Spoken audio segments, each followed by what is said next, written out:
it's a tremendous honor to welcome to the Union Church my good friend Yuichi Ono, professor at Tohoku University in Sendai, Japan. And as Matt indicated, President Coolidge had a lot of crises to which he had to respond. Everyone is familiar with the 1927 floods, first in the early part of the year in the Tennessee Valley, and then in November here in his native state of Vermont. But just a little under a month after he took the oath of office, there was a devastating earthquake in Japan on the 1st of September, 1923. And President Coolidge immediately marshaled some of those values to which we referred earlier today to respond to the people on the other side of the planet. And he established a great relationship that was cemented by some correspondence at the time. And carries forward to this centennial year when Professor Ono and his colleagues made a very generous presentation to the Coolidge Foundation on the occasion of the centennial of that earthquake. So, Professor Ono, welcome to Plymouth Notch. It's not your first visit here. Right. Thank you, Jim, for the introduction. Yes, this is my second visit here. The first visit was 6 months ago in February, end of February. And then our colleague and I were searching on the 100 years ago earthquake, which killed about 100,000 people in Tokyo area. Then we learned in the middle, I think maybe at this time of the last year, we found out that the President Coolidge did a significant contribution to help Japan. So we dig into the more information. As I read more and more, I got more amazed. Then that led me to come to visit this Coolidge Foundation and talk to Matt and more, and to get the information more and more. Then I got to know you, and I went to visit your university and drove to your university. Then I invited him to a World Bosai Forum. Bosai means a disaster risk reduction in Japanese. So we have a forum. About 5,000 people attended every 2 years. Then we invited Douglas to give an award on behalf of the people of Japan and the foundation of World Bosai Forum to give the acknowledge of what Coolidge did to us 100 years ago. Yuichi, we might set the stage for the kind of work that you do, because you run an institute on this topic in Japan, and hold this forum every other year, right? With thousands of people coming from all over the world. And when I was there in March, I thought I was at the UN. There were people from literally around the world, but of course disasters happen on every part of the planet, and so I was so pleased to see you host the world literally to talk about these things. But tell us about your work at the Institute. Yeah, thank you. I work for the Tohoku University. Tohoku means northeast in Japan, so we are northeast university. The geography is very similar to the northeastern United States. The Sendai is northeast part of Japan. We have mountains, lakes, ocean, and summer a bit warmer than here, but winter, harsh, long, snowy winter. So very similar to the climate here. Then our city devastated by the 2011 tsunami. As you know, about 20,000 people were killed by tsunami, and a big earthquake happened. So the Sendai is part of the tsunami-affected area. Then 1 year after the tsunami, the government supported Tohoku University to establish the International Research Institute of Disaster Science. So we have about 200 researchers studying on the tsunami, typhoon, or earthquake, or whatever, how we could reduce the damage by those natural hazards in the future. So that's our work, and I'm employed at Tohoku University. And that typhoon, for those in our audience who don't know the reference, was related to the Fukushima nuclear plant tragedy. And it happened, I don't think it was coincidental that the forum was held on the anniversary of the disaster in March, and we had a moment of silence for the Japanese people who were lost a dozen years ago. Yes, so we have a tsunami, typhoon, or many kinds of disasters. Same as in the United States, you have a tsunami and earthquake in the West Coast, and Gulf of Mexico, Florida, or East Coast have hurricanes. You have wildfires. So we have many similar, latitude is similar, and also the Pacific Ring of Fire, part of we share. So we have many kinds of disasters sharing. And you had flooding recently. Yes, so we very serious flooding in Vermont this past month.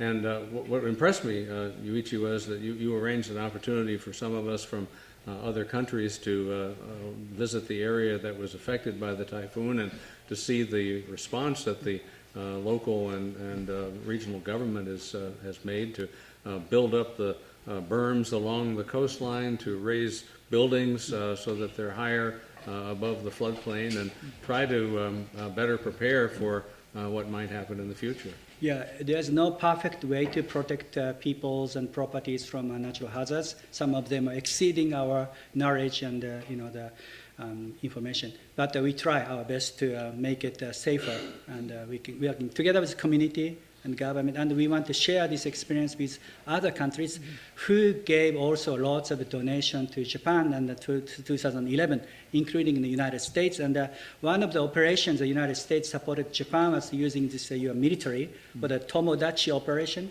I think Marines, your Marine people helped cleaning up the mess and help the recovery effort of the Tohoku area of Japan. So then we heard this linkage, there's a linkage. I think that's the Obama administration. There's a linkage of this Tomodachi operation back to the Coolidge, what Coolidge did 100 years ago. That was mentioned.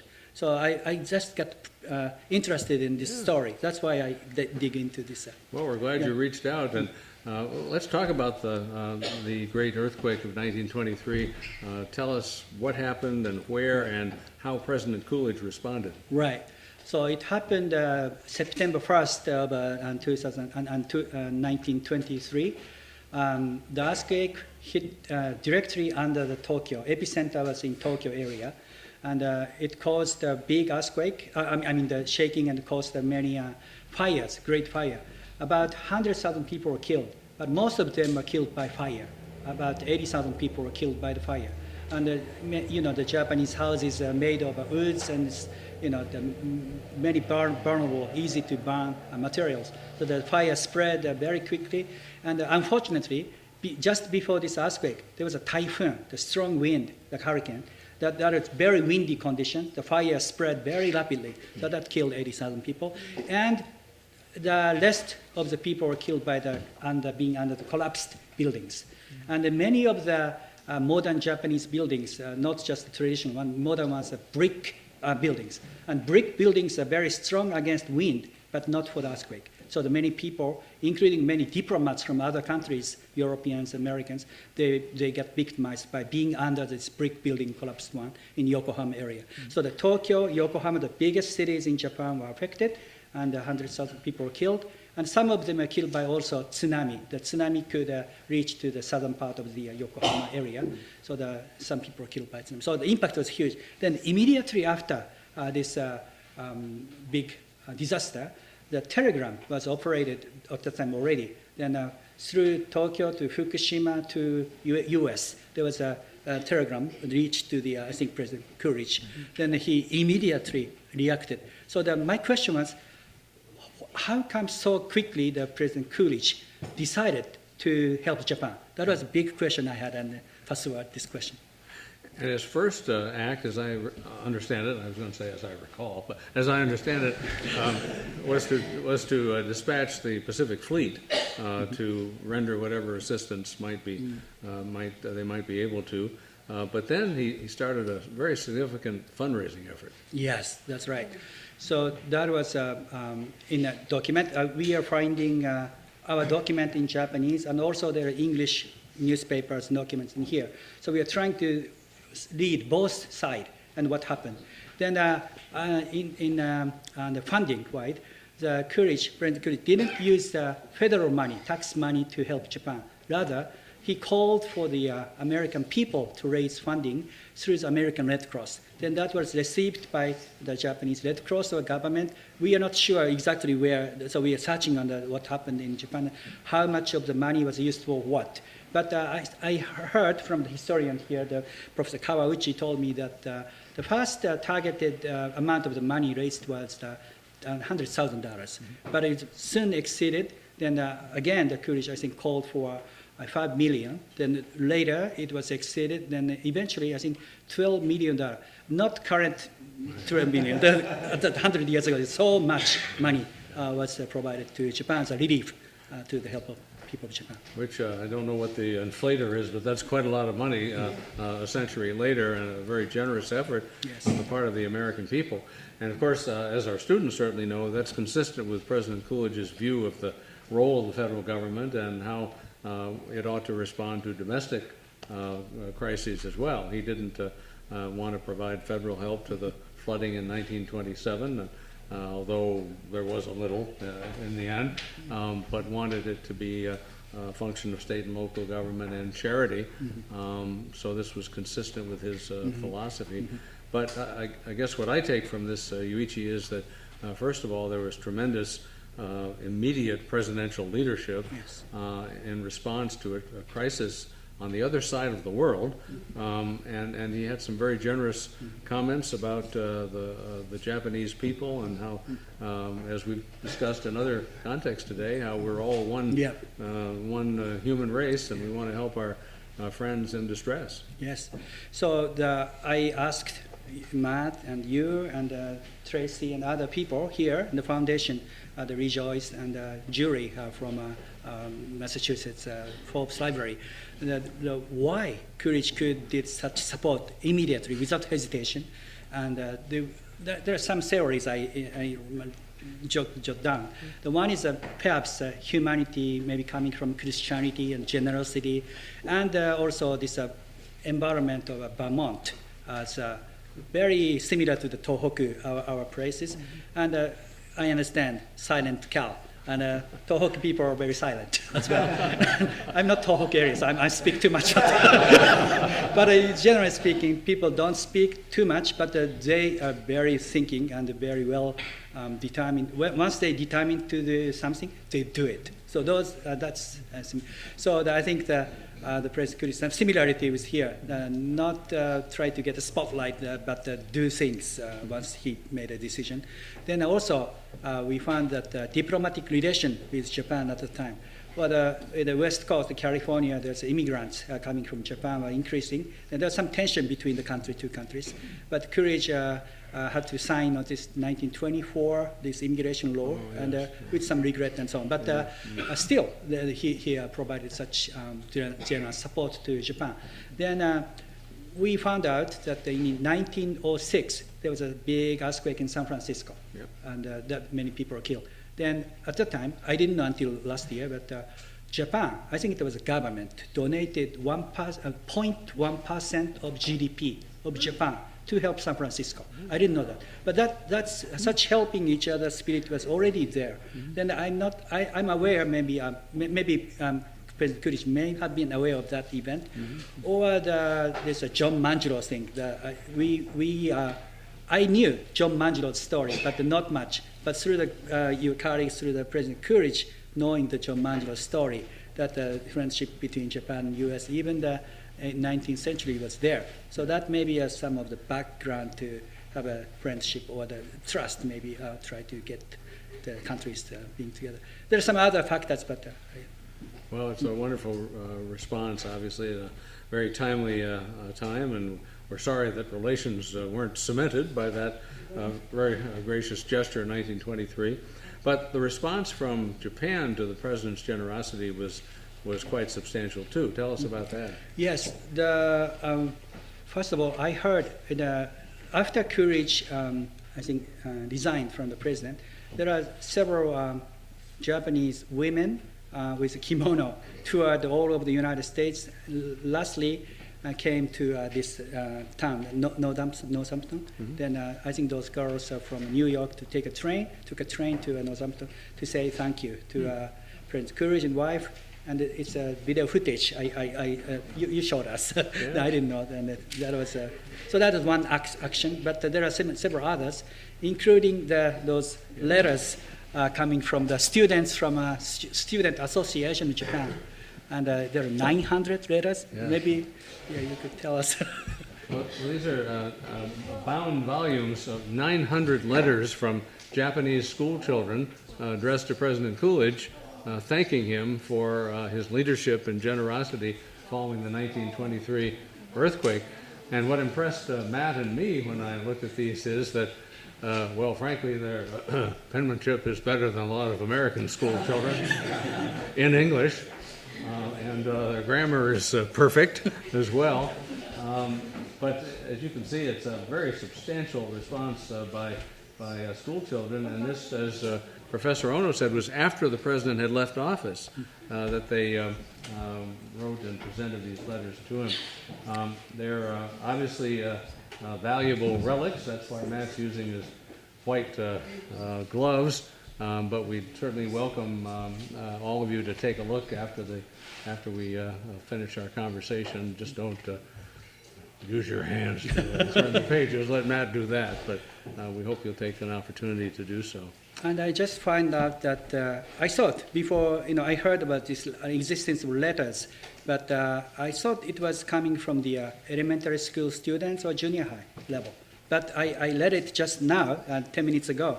It's not that writing. It's a very more advanced writing. So the name of the universities. I think so. This was coming from university students like you guys. Oh. Yes. So it was amazing.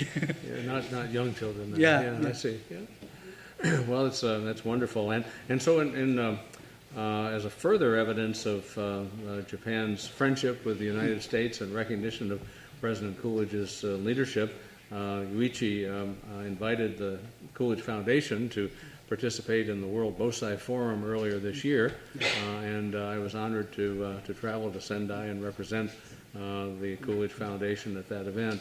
So tell us about that forum. Well, I got to know the Coolidge contribution to Japan about half a year ago, maybe less than 1 year ago.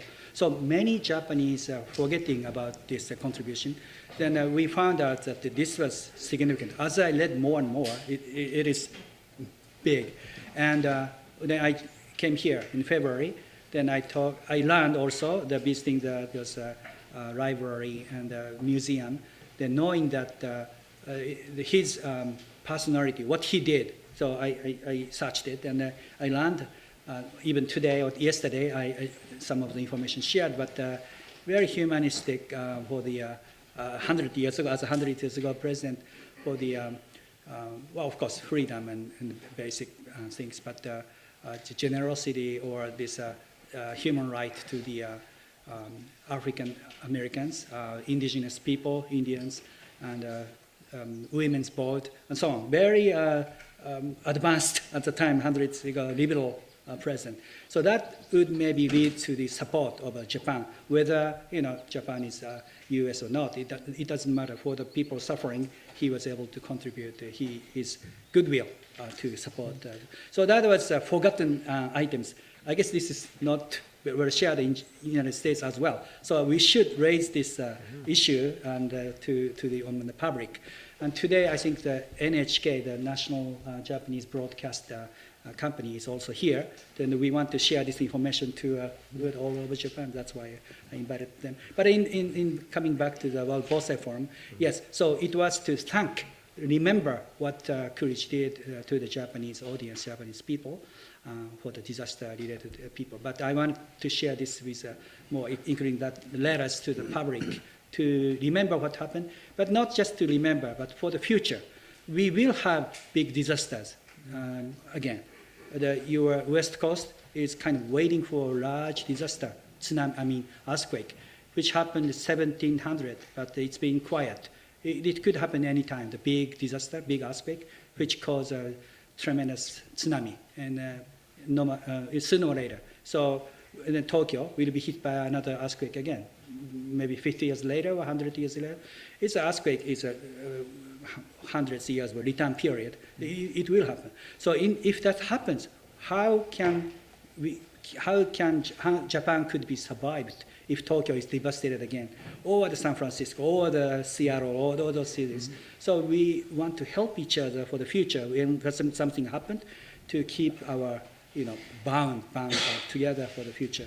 So then we need to remember what happened in the past to learn and use for the future. That's the purpose of this giving award to you and from us. Yes. Well, it was very generous, and perhaps more important, it's as you indicated, Yuichi, a chance for people from literally around the world to come together and think about what you just said. That is that disasters happen throughout the course of human history, and We need to do everything we can to prepare for them, to mitigate their effects, but they will happen, and we just will do our best. While I was in Japan, Yuichi generously provided an opportunity for a discussion just like this. Yes. He and I were on a stage in a slightly larger venue at a conference center in Sendai, but having a very similar discussion to what we're having this afternoon. And in the small world department, when we went to Q&A, a young lady in the back of the auditorium went to a microphone and said, "I'm from Burlington." Yes. But then she explained that she's studying at Oxford and studying disaster preparedness. And there are universities all over the world that offer this as a major course of study, and I'm kind of happy there are, because the more people who think about it and are prepared, then we hope that disasters such as we're discussing today won't be quite as bad. But speaking of, as many of you are students, I got a degree in Kent State in Ohio. So I got a study on the tornadoes. So I used to chase tornadoes in the United States. I mean, not literally tornado chasing, but after the big tornado disaster, we went to the affected area for the survey, what happened. In a tornado-affected area, some people survived, some people were unfortunately killed. What was the difference? What is the building structure or any kind of a difference? That was my research, and about 8 years in the United States. So that helped me to understand the U.S. Disaster legislation in the United States. That was linkage with also my background. Well, and we all talk about the changing climate. We've had some tornadoes even in Vermont, not on that order of magnitude, but smaller ones, so things do happen. Well, speaking of Q&A, I want to provide an opportunity for those in our audience to ask Professor Ono any question that might be on your mind. Yes, sir. So as climate change becomes more of an issue and it's like severe weather events become more frequent, what are some changes that Japan is undertaking right now to improve the resilience of its buildings? Yeah, that's a good question. I'm a climatologist, so I'm also a little bit doing used to the modeling of climate, but not much now. But the more policy, I have been doing the climate change policy, negotiation, looking after the UNFCCC, the COP meetings and so on. And the IPCC report identify the climate change is really happening. So that is a basis of scientists and politicians get together. So that is a very important moment. Before, some people don't believe in climate change, some people are, but that IPCC report really stating scientifically it's happening. Then what's happening in Japan? Well, increasing temperature is more evaporating the water, moisture from the ocean. So that makes lots of more moisture in the atmosphere, which could lead to development frequent severe thunderstorms, or hurricanes, tornadoes. Those hydrometeorological disasters would be increasing and maybe strengthening its intensity. So in Japan, we are afraid of intensifying typhoons. Typhoons come every year. 20, 30 typhoons are developed. And some of them reaching to Japan, China, or the Philippines, and so on. We are afraid this intensity of the typhoon is going up. But they're less frequent. That's their prediction. And we have more frequent storms, thunderstorms. And this July in Vermont, you have a flooding, but also in Japan, the northern Japan, hit by a strong torrential rainfall, could cause the many flooding. This is a trend that northern Japan is having more rain. And I think that in general, more stronger storms may happening. And also some area is a drought. So it's not easy to say the one trend, but it's a more variety of different phenomena has been reported in Japan. So we are against this change. The more rain, the more water coming into the river system. So to avoid flooding, what we do? So the one idea is to maybe look at this protection measure again. Perhaps a little bit higher, make it higher, this levee height, or the reservoirs, more reservoirs to develop, or more small dams to develop. So several ideas ongoing. So that's action we are taking. But it's not easy, and it takes time. to adapt to this climate change. You know, it strikes me as you answer that question, Yuichi, that it's all the more important that we work together on this, because what you described is the same kind of change we're experiencing here. Heavier rain, more severe storms causing greater damage. So it must be perhaps a Northern Hemisphere phenomenon around the world, and we can certainly continue to learn from each other. So thank you. Yes? President Coolidge essentially ran like a grassroots campaign. Instead of using American tax dollars, he relied on the charity of the American people, gathered the money, and sent it over. With today's increasingly worse natural disasters and economy, things like that, do you still believe like that's, I guess, sufficient for like disaster relief programs, or are we getting to the point where governments might need to be spending more of their own money as well to help out other nations in need? Yeah, before disaster happens and after disaster happens, how much money is spent is 90% or more after disaster. So little money is used for pre-disaster, to prevent disaster, reduce the disaster. I want to make this a little change, to put more investment in disaster risk reduction to reduce damage. So this balance is, I see it's unbalanced. Relief is important, but we should also make preventive measures, like a health issue. If you take a good medicine or food, or water, health condition, then you reduce the risk of health problems. So the same idea should be implemented in disaster field, but we have a long way to go in many countries. Yes. Thank you. I think from our own experience in Vermont, we do learn after each event like that. Following the 1927 flood, with federal assistance, we built 3 large flood control dams in central Vermont, and they proved their mettle in more recent episodes. We replaced a large number of bridges that were washed out in the 27 flood. They're better constructed, stronger, more resilient, and some of that occurred a dozen years ago after the tropical storm wiped out a few bridges and a few hundred bridges in Vermont. So I think we do better each time. The problem is, when disaster happens, we understand the problem. When disaster doesn't happen, we are not appreciated the effort we are doing. So that's the ironic thing. It is. Until we are hit, we don't realize. Jane? How did Coolidge originally connect to Japan? What was the basis for it? I find it quite perplexing that he picked Japan, and then 15 years later, we're at war with Japan. It's just mind-boggling to me. I had the same feeling with you. I share your feeling. Yes, immediately after the big disaster in Tokyo, Coolidge took action. So I try to understand that there are many things I thought about it, but this good relationship did not continue until 1930. Perhaps like sending these letters or the girls to the. So I think the Japan was trying to keep good relations, but at the same time, I think the more global.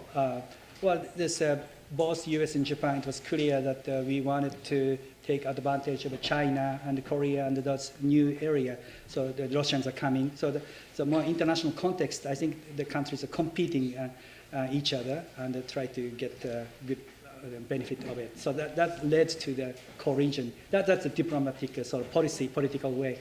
So it's not one single answer. I think I'm trying to understand. But this is my regret that this helping each other spirit was not continued. So we need to learn what was the problem, why it went that way, to learn from that first step to for the future, good relation for the future. So that's I think very important. Indeed. Tom. Professor Ono, does your initiative yet include the terrible destruction from war and acts of terrorism in your planning and study? I'm not specifically studying on that subject, but what I say in that Bosai Forum in my opening speech was, when we are peaceful environment, we can only do the disaster restoration activities. Look at Ukraine right now. The Russians are bombing the dams for the very important infrastructure. So when we were in the war, those infrastructure to save lives would be targeted first, or the nuclear power plants are targeted. So this war, we shouldn't have any reason to not to allow this war to happen. That's a fundamental thing as a disaster discussion people think.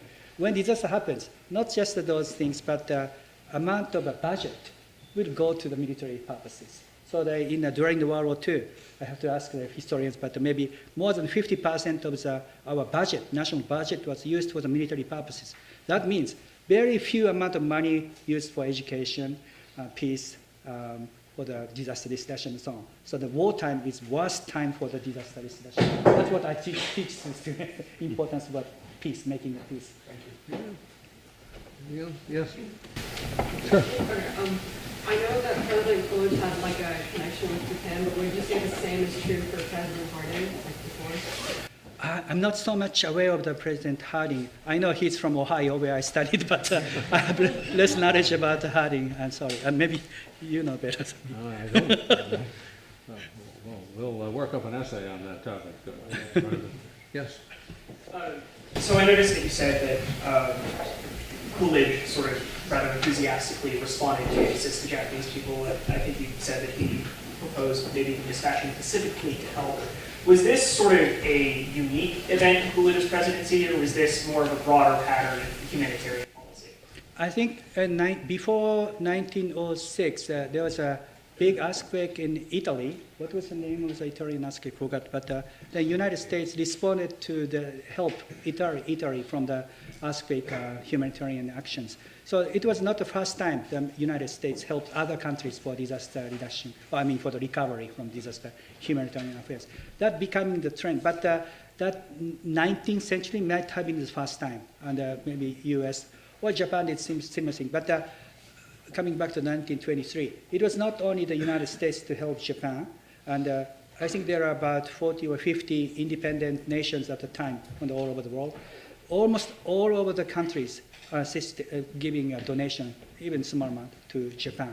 Even China, at the time as Japan was colonizing China, so the relationship was not good. But China sent a lot of money to Japan, also nurses they sent to. So sometimes countries are in tension, but those disasters could help countries to realize the humanitarian affair response is important. So that sometimes it's called like a disaster diplomacy, the term of the word, disaster diplomacy. Myanmar in 2000, I think 4, 5, 6, the big cyclone hit. The Myanmar used to be closed their countries, but they opened up to accept the international aid. And Banda Aceh in Indonesia, 2004, the Aceh was being independent from Indonesia. There's big tension between the mainland Indonesia and Aceh district. But after a big tsunami, the countries are helping each other, Indonesian government also helping. So it eased the stress a little bit. So that could happen for this thing. So coming back to the question, perhaps it was not the first time the U.S. helped other countries by the Coolidge time. There's some small past we have to investigate those things, but that's what I can tell. Yes, sir. Are there any public memorials or monuments to President Coolidge in Japan? I'm not aware of that. I don't think so. We have no. We have some maybe documents if we look into, but there's no memorials or any sort of it. No. We should. Which would be fine with him, probably, right? He was a modest fellow. What a great discussion. I'm sorry. Oh, my peripheral vision is good. I just find it interesting that the American people mobilized so much to help Japan, considering even today, I feel like Americans would have more sympathy towards tragedies that happen in the West as opposed to the East, just because there's such a poor knowledge of what goes on in the East in the West. So do you think that the U.S. assistance of Japan and just Eastern countries in general under the Coolidge administration may have started a trend that just caused more interaction between the two hemispheres later on? That's a very good question. I'd like to investigate more. But I think at the time, 100 years ago, Japan was not like a developed nation as it was. So I think the tendency was for the United States, more advanced technology with the culture, try to help Japan. So that was trying to, providing assistance. It was perhaps not equal to equal relationship. and in a diplomatic way. So I think it was the U.S. seeing Japan as a developing nation to provide assistance. That's what I feel 100 years ago, if I were there 100 years ago. So, but this is like our developed countries helping developed countries helping the developing countries. Maybe that was the times mindset of the. But can I ask? Yes, yeah, indeed. 川内先生、どうしてアメリカがその時に日本を助けたのかっていうので、当時のアメリカから見ると日本はまだまだアジアとか日本はどんどんまだそれほど発展していない国だったので、助けてあげようみたいなことを思ったかもしれないっていうのはどういう意思ですか？でも当時は第一次世界大戦では日本は国際連盟の常任国ですけど、アメリカは太平洋で日本との利害衝突、あと満州で起こっていて、日本の方から見るとアメリカがこうなんていうか助けてあげようというよりは、震災前はむしろそのライバルとして浮上してきたそういう期間はあっていないか。Okay, he's a historian, so I asked something I'm not specialized, I shouldn't say, so I asked him the question. Yeah, he's a little bit against what I said. At that time, Japan, I think the war, Russia was defeated by Japan in 1902, and Japan won the World War I as the U.S. So then there's two countries, the U.S. and Japan, were really competing against the Pacific for the Chinese continent and so on. So I think Japan or U.S., either countries were seeing each other as a rival. So it was not looking down on something to provide assistance, not like that. So, but to keep a diplomatic relations, I think it's when some countries are in helping each other, more equal basis, what he said. Yes. Well, we like to think it was the president's charitable predisposition that was dominant, but that's a very helpful explanation too. This is a great conversation, Yuichi. Just a couple of closing thoughts. First, we want to thank the Coolidge family for making these volumes available. They're not the property of the foundation. The Coolidge family owns these, and Chris Peters made this available to us. So thank you so much, Chris. And we learned earlier that Grace was integral to President Coolidge's success in his public life, and I wanted to acknowledge Professor Ono's wife, Natsuko, who is here. My boss. Also, she's also a professor, and we're honored to have her and the entire delegation visit us in Vermont. Yeah. For the World Bonsai Forum's Secretary General, Mr. Ken Yoshino. Ken? Mr. Yeah.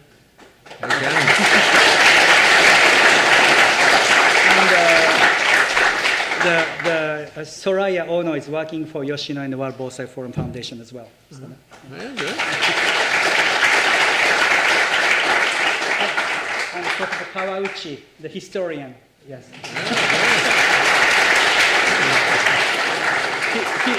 He used to be a sumo wrestler. No, seriously, yes. The Natsuko Ono. Yeah, right.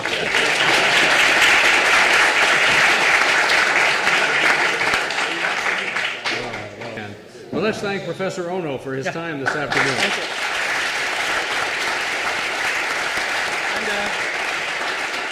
And, I know many of you students are invited to go to the University of Austin, but the Tohoku University is a good university also. I